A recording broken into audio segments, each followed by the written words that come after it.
Nous allons dans le journal maintenant en Israël, Céline, puisque cela fait un mois que le conflit a éclaté.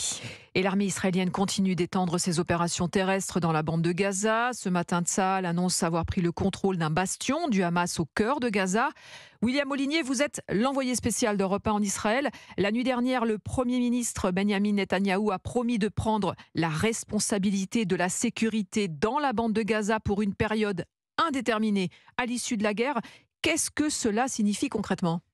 Eh bien, c'est une évolution importante, car jusqu'à présent, les deux objectifs du gouvernement israélien étaient d'anéantir le Hamas et de récupérer les otages. Vient alors un troisième but de guerre. Tsahal devra ensuite sécuriser l'intérieur de la bande de Gaza et non plus seulement la frontière avec israélienne, ce qui implique une présence militaire sur place et dans la durée. En attendant, les frappes israéliennes dans Gaza City se sont poursuivies cette nuit. Les troupes au sol continuent d'encercler la ville.